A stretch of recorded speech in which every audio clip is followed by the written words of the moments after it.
Hey, English learners! Welcome back to the English Leap podcast, your cozy place to learn easy English through real-life conversations. I'm Maya. And I'm Leo. How are you doing today, Maya? I'm good, thanks. A little tired, though. My weekend was busy. I went out with friends, we talked forever, and we stayed up way too late. You know that moment when you say, okay, last one, and then it's suddenly 2 a.m.? Oh, yes, I know that moment. My weekend was the opposite, very quiet. I stayed home, cooked something simple, and read a book. It felt nice to slow down. That honestly sounds amazing. Sometimes quiet weekends are the best kind of medicine. Especially Sunday afternoon. It's calm, the light is soft, the world feels slower, but your brain starts whispering, tomorrow is Monday. Yes, your body is on the sofa, but your mind is already at work, answering emails, planning meetings, thinking about tasks. So, if you're listening on a Sunday, maybe you feel cozy but also a bit nervous. And if it's already Monday for you, maybe you're on the bus, walking to school, or washing dishes after work, then you're already in the new week. So, today's question is, what do we really need for Monday? Do we need more stress, more pressure, more I'm not good enough? No, we need something better. We need thoughts that give us energy, not thoughts that steal it. Exactly. That's why today we're talking about the power of positivity. And don't worry, this is a B1 level episode. If you're intermediate, it's perfect. And if you're A2, you can still listen. If some parts feel difficult, that's okay. You can listen again and catch more the second time. Yes, you can listen while you cook, clean, walk, or sit with a cup of tea. The idea is simple. Real English, real feelings, real life. So, who is this episode for? It's for you if you worry a lot, if your mind is always busy, or if you want to feel a little lighter and more hopeful. It's also for you if you want to practice daily life English, talking about feelings, thoughts, stress, and happiness in clear, natural English. Before we go deeper, a small request. If you enjoy learning with us, please like this episode, subscribe, and share it with one friend who is learning English too. Every like, every comment, every share helps more learners find this podcast. And we love reading your comments. In fact, here's a simple question you can answer right now. Where are you listening from, and what are you doing right now? Yes, I'm in Brazil, washing dishes. I'm in Turkey on the bus. I'm in India, studying before bed. It feels like one big, cozy, global classroom. So write your country and what you're doing. One short sentence is perfect. And later in this episode, we'll also have a calm word tour. In Word Tour, we'll take a few useful words and phrases from today, so you don't only hear them, you really understand them, and you can start using them. All right, Sundays, Mondays, stress, hope, positivity. Let's talk about how our thoughts can make our days heavier or lighter. Yes, let's see how small positive habits can slowly change the way you feel. All right, let's jump in. Let's start with something simple, but also hard. Simple but hard. I like that. First idea, your happiness switch is inside you. Right. Not inside your job, not inside your phone, not inside other people. Inside you. And I'm not saying just be happy, it's easy. No, I also have days when my brain feels like a little rain cloud. Same. Sometimes my brain wakes up and says, "Good morning. Let's think about everything that is wrong." Yes, you open your eyes and immediately you think about problems. The bill you need to pay, the email you didn't answer, the mistake you made last week. And you start to dwell on it. Exactly. Dwell on means you sit on a thought for a long time. You stay there. You replay it again and again. And when we dwell on negative thoughts, we feel more and more weighed down, like we're carrying a heavy backpack. That happened to me last month. I woke up one day and everything felt gray. Nothing was wrong, but my outlook was very negative. Outlook means the way you look at life, right? Yes, same room, same job, same coffee, but my outlook was this is useless, I'm failing, everyone else is doing better.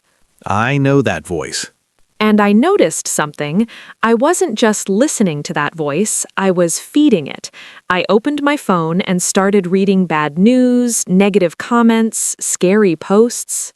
It's like your mind is already sad, and then you give it more sad food. Exactly. Sad breakfast for the brain. So, what did you do? At first, nothing. I stayed in bed and scrolled, and I felt worse. Then I remembered something important. I can't always change my mood, but I can change my next 5 minutes. That's such a good sentence. I can't change everything, but I can change my next 5 minutes. Yes, so I decided to short circuit the negative thoughts. Short circuit. Normally, short circuit is electricity. Here, it means interrupt a bad pattern. Stop the usual road of your thoughts.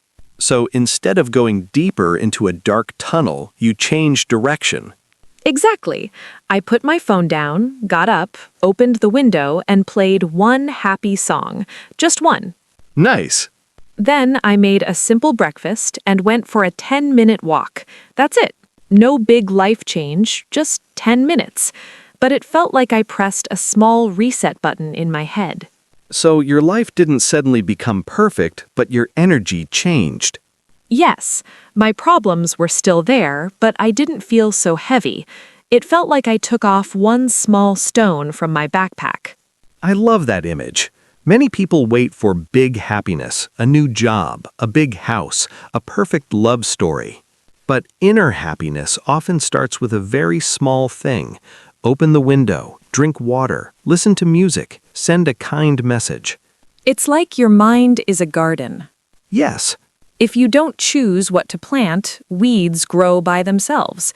Negative news, old memories, other people's drama, those are weeds. but when you choose one small good seed, gratitude, a kind thought, a short walk, you start a different garden. And this doesn't mean you must be positive all the time. That's impossible. Right, you're human. You can cry, you can be tired, you can feel sad.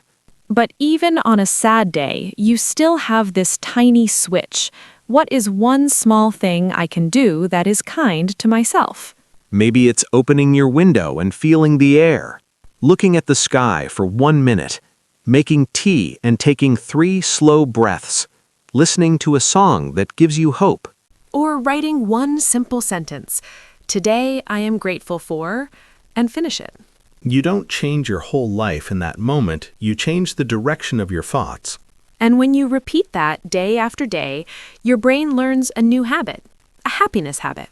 So, idea number 1, happiness is not only about what happens to you, a big part is how you respond. And the good news is you can practice, one tiny seed at a time. Okay, we talked about small seeds and small choices. Yes, but what about the opposite, when your brain is tired from worrying all the time? Let's talk about that. The heavy feeling like your thoughts are running in circles. I had a season like that. Every night, my brain was full of what-if thoughts. What if I lose my job? What if I fail this exam? What if people don't like me? Exactly. I was trying to sleep, but my mind was wide awake. And the funny thing is, most of the things I worried about were things I could not control. Same. My brain loves to worry about the weather, the news, the economy, and strangers on the internet. The full package. One night I realized something. I felt like I was trying to control the whole world from my pillow. That is such a good picture. I was spiraling. Spiraling means your thoughts go down and down, getting worse, right? Exactly. A small worry becomes a big, scary story in your head. I think many listeners know that feeling. So I tried something simple. I took a notebook and drew 2 circles. 2 circles. In the first circle, I wrote things I can control. In the second circle, things I can't control. Nice. Control was what I eat tomorrow, how many minutes I study, what time I sleep if I put my phone away, what message I send to my friend. And can't control? The past, other people's opinions, world news, old mistakes, the weather. When you see it on paper, it becomes clearer. Completely. I saw that most of my anxiety lived in the can't control circle. So your brain was working hard but not helping you. Exactly. It was like trying to keep my head above water in a sea that doesn't belong to me. Keep your head above water. That means you're just trying to survive. Not relaxed, not happy, just not drowning. Yes, and I didn't want to live like that every day, so I made a small rule. What rule? If something is in the can't control circle, I'm allowed to notice it, but I'm not allowed to stay there for 1 hour. I love that. Instead, I choose one small thing from the can control circle and do it. Drink water, go for a walk, pray, breathe, sit in silence for 5 minutes. It's like moving your brain from a noisy street into a quiet park. Yes, and sometimes my quiet park is just sitting on the floor, back against the wall, eyes closed, imagining a peaceful place. Beach, forest, mountains? Usually a beach. I imagine the sound of waves, warm sand, sun on my face. That's lovely. And I tell myself, right now, I don't have to fix my whole life. I only have to breathe. So idea number 2, worry gets heavier when we focus on everything we can't control. And when we move our attention to one small thing we can control, the mind can rest. That rest, this small, calm moment, is also positivity. Quiet, but powerful. Okay, we have small seeds for happiness, and we have less worry when we focus on control. Now, let's talk about something that scares many people: goals. Goals can give us hope, but they can also create pressure. Have you ever felt like your goals were attacking you? Attacking me? Yes, many times. Instead of feeling inspired, you feel guilty because you're not there yet. Exactly. A few years ago, I felt lost with work and money. What was it like? I was working, but I wasn't happy. I didn't know what I wanted next. And at night, my mind was full of I should. I should earn more. I should be more successful. I should already have everything figured out.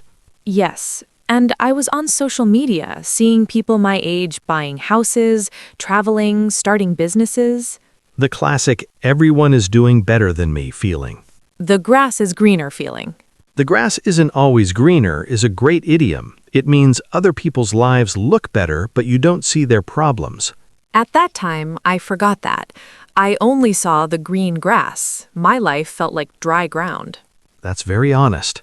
One night, I couldn't sleep. My heart was beating fast. And I asked myself, okay, what am I actually afraid of? Good question. The answer was, I'm afraid my life will stay like this forever. That is scary. Then I asked another question. If I don't want this, what small change can I make? Not big, not dramatic, just one step. And what did you do? I wrote 3 small goals, one for my health, one for my work, and one for my heart. I like this already. Health goal, walk 20 minutes every day after dinner. Work goal, spend 20 minutes learning something for my future job. Heart goal, send 1 message a day to someone I care about. That's beautiful. And it was small, but it made me feel lighter because my brain had direction. Before that, you were stuck in a rut. Yes, stuck in a rut means doing the same thing again and again, feeling bored and trapped. And those 3 small goals became like headlights in fog. Exactly. I couldn't see the whole road, but I could see the next few meters. And the next few meters are enough to move forward. After a few weeks, I noticed small changes. My walks helped my mood, my study time helped my confidence, my messages helped my relationships. So your life didn't magically become perfect, but you started to bounce back. Yes, bounce back means recover after something difficult, like a ball that hits the ground and comes up again. So idea number 3, you don't need big goals to feel better. You need clear and kind goals. Clear so your brain knows what to do, kind so you don't punish yourself with pressure.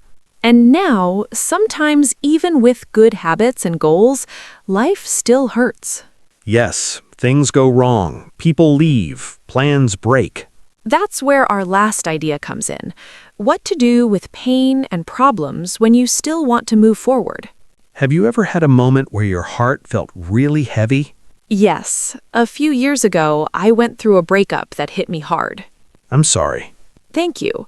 It wasn't dramatic outside, no big fight, but inside, it felt like someone switched off the color in my life.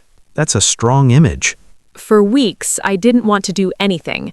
I wanted to lie in bed, listen to sad songs, and brood.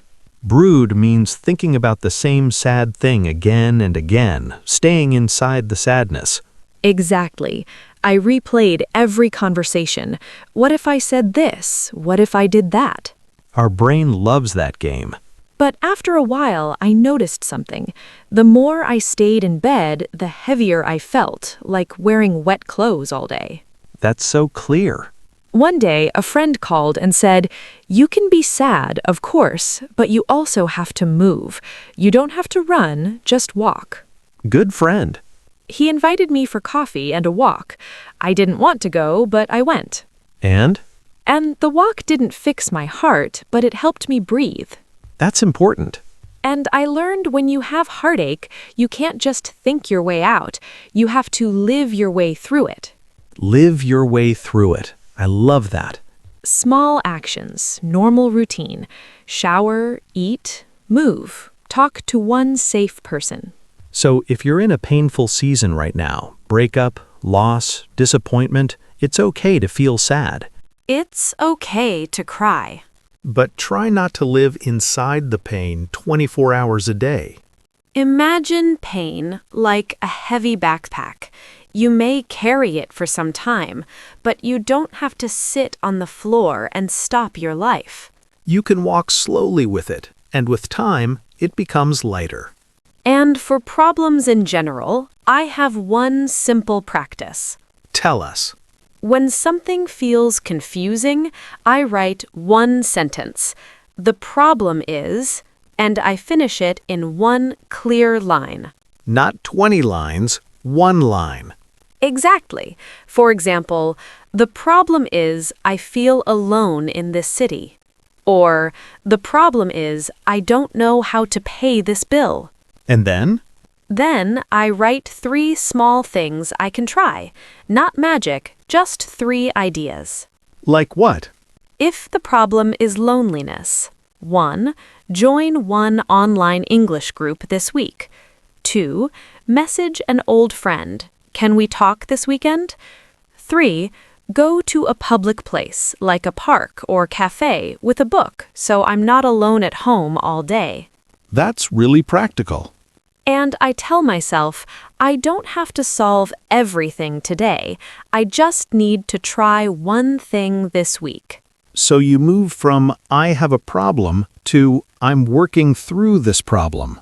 Yes, work through means you deal with something step by step instead of hiding from it. And that is positivity too. Not fake smiles, but quiet courage. I love that. Quiet courage. So idea number 4, pain doesn't mean your life is over, it means you're human. You can feel the pain and still move forward, slowly. The ball is in your court. That idiom means it's your turn to act. Life gave you a situation, and now you choose your next small step. Not a perfect step, a kind step. So today we talked about inner happiness, worry, goals, and pain. And now, as promised, let's do a word tour, slowly and clearly. Word 1, dwell or dwell on. Dwell on means thinking about something for a long time, usually something negative. Example, I try not to dwell on my mistakes all night. Or, she dwelt on one bad comment and forgot all the good ones. Word 2, spiral or spiraling. Spiraling means one small worry becomes bigger and bigger in your mind. Your thoughts go down and you feel worse. Example, I saw one scary news story and then my mind started spiraling. Or, when I'm tired, my thinking can spiral fast. Practice 3, stuck in a rut. Stuck in a rut means your life feels the same every day. You feel bored or trapped. Example, he felt stuck in a rut doing the same tasks for years. Or, I knew I was stuck in a rut when every day felt exactly the same. Phrase 4, keep your head above water. This means you're just managing to survive a difficult time. You're not relaxed, but you're still going. Example, with work and family, she's trying to keep her head above water. Or, when money is tight, people focus on keeping their head above water. Phrase 5, bounce back. Bounce back means recover after something difficult. Example, it took time, but he bounced back after losing his job. Or, you can bounce back from mistakes in English if you keep practicing. Idiom 6, the grass isn't always greener. This means other people's lives look better, but you don't see their problems. Example, social media can make you forget the grass isn't always greener. Word 7, brood. Brood means thinking about something sad for a long time, staying inside the sadness. Example, after the breakup, he stayed in his room and brooded. Phrase 8, work through. Work through means slowly dealing with a problem or feeling step by step. Example, she needed time to work through her fear of speaking English. Idiom 9, the ball is in your court. This means it's your turn to decide or take action. Example, I sent the offer. Now the ball is in his court. Or, you know your options, now the ball is in your court. So those were the words and phrases from today. If you want, listen again and try to catch them in the main conversation. And choose one or two favorites and use them this week in your own sentences. Here's our reminder. Your thoughts are powerful, and small positive habits really matter.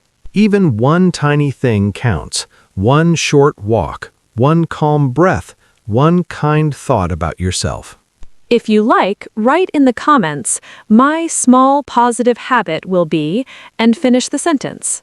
And if this episode helped you feel less alone, please like, subscribe, and come back next time. Take care of yourself. Be gentle with your mind. And remember, you don't have to be perfect, you just have to keep moving slowly in a kinder direction. This is Maya. And this is Leo. And you've been listening to the English Leap podcast. Bye. Bye.